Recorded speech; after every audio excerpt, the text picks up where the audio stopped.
मेरा नाम राव मालदेव राठौड़ है। मैं मारवाड़ जोधपुर राज्य का शासक रहा। मैंने अपने जीवन का हर पल अपने राज्य को सशक्त और स्वतंत्र बनाने में बिताया। मेरा जन्म और प्रारंभ। मेरा जन्म लगभग 1511 में हुआ। मैं राव गंगा राठौड़ का पुत्र था। मेरे पिता वीर और पराक्रमी राजा थे, जिन्होंने मेवाड़ के महाराणा सांगा के साथ मिलकर अनेक युद्ध लड़े। बचपन से ही मुझे शौर्य और रणकौशल का संस्कार मिला। मेरा राज्यारोहण।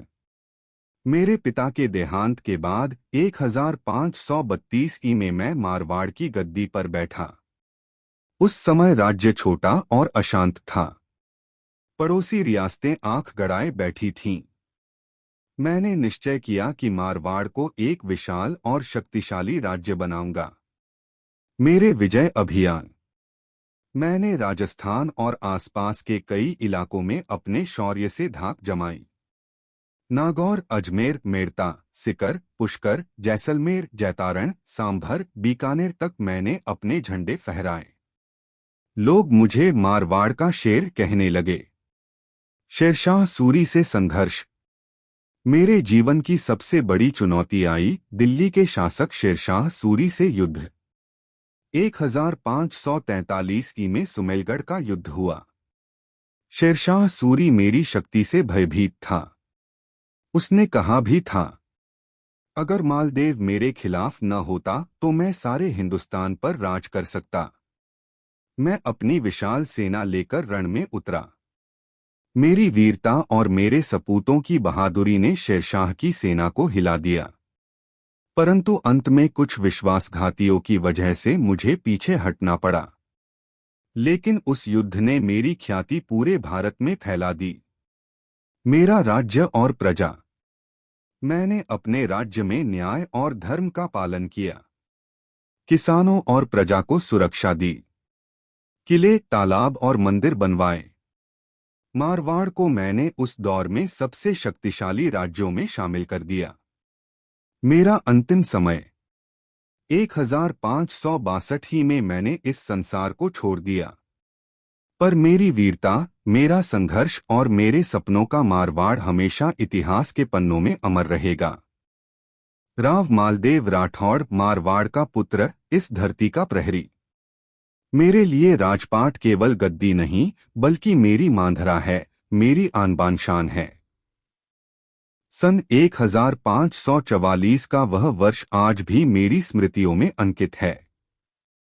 दिल्ली की गद्दी पर उस समय अफगान शासक शेरशाह सूरी का दबदबा था। वह सोचता था कि पूरे हिंदुस्तान को अपने अधीन कर लेगा।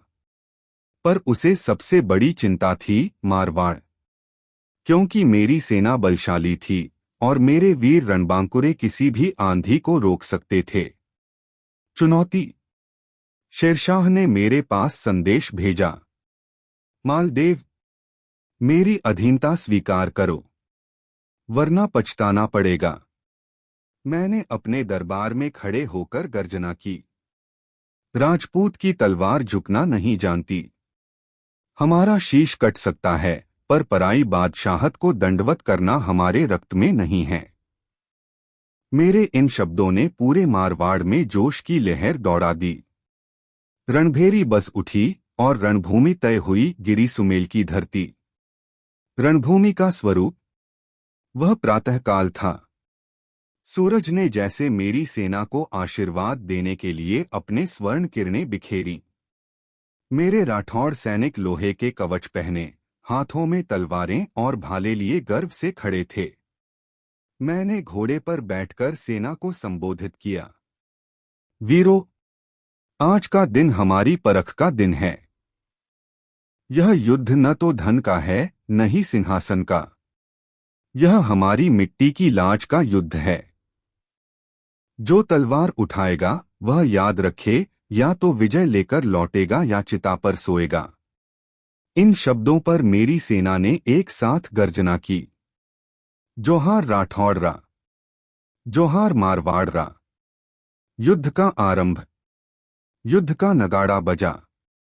दोनों सेनाएं आमने सामने आ टकराईं। राठौड़ों की पहली टक्कर इतनी प्रचंड थी कि अफगानी पंक्तियां टूट गईं।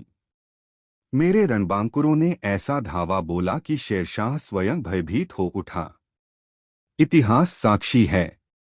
शेरशाह ने उस घड़ी कहा था, आज तो मैं मौत के मुंह में आ गया हूं।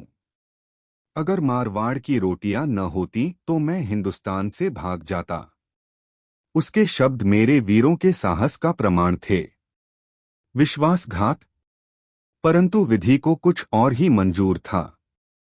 मेरे दो विश्वस्त सेनापति शीलादेव और जैता लालच और छल में फंसकर शेरशाह के पक्ष में चले गए। यह समाचार मेरी सेना तक पहुंचा और उनका हृदय विचलित हो उठा। सैनिकों को लगा जैसे उनका राजा ही युद्धभूमि छोड़ चला हो। विश्वासघात ने मेरे पराक्रम पर भारी वार किया। शेरशाह ने इसी अवसर का लाभ उठाकर पुनः आक्रमण किया। उसकी विशाल सेना ने हमारे चारों ओर घेरा कस दिया। अंतिम संघर्ष। अब रणभूमि रक्त से सराबोर हो चुकी थी। मेरा प्रत्येक सैनिक सिंह की भांति लड़ा। उनकी तलवारें टूट गईं तो भाले चले, भाले टूटे तो खंजर चले, और जब शस्त्र भी समाप्त हो गए तो पत्थरों और नंगे हाथों से शत्रु पर टूट पड़े। मैं देख रहा था कि मेरे वीर एक एक कर शहीद हो रहे हैं, पर पीछे हटने का नाम नहीं ले रहे। उनकी शहादत ने गिरी सुमेल की धरती को पवित्र बना दिया। युद्ध का परिणाम। अंततः विश्वासघात और संख्याबल के कारण मुझे रणभूमि से पीछे हटना पड़ा। मारवाड़ अस्थायी रूप से शेरशाह के अधीन चला गया। पर शेरशाह स्वयं मानता था, मैंने भूमि जीत ली है, पर राठौड़ों का साहस कभी नहीं जीत सकता। मेरी पीड़ा और गर्व। आज जब मैं इस युद्ध की कथा कहता हूं तो मेरे हृदय में दो भाव उठते हैं। एक पीड़ा का कि मेरे अपने ही मुझे धोखा दे गए।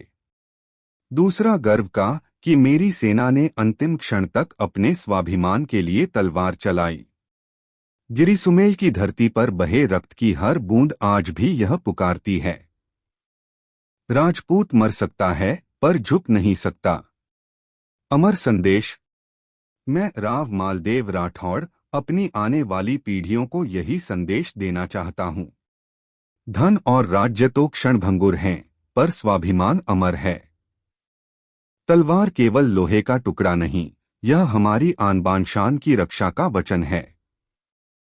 जब तक इस धरती पर राठौड़ का रक्त बहेगा, तब तक राजपूती शौर्य की गाथाएं गाई जाती रहेंगी। इस प्रकार मैं हारकर भी अमर हो गया, क्योंकि गिरिसुमेल का युद्ध केवल मेरी पराजय की कथा नहीं, बल्कि राजपूती स्वाभिमान की अमर गाथा है।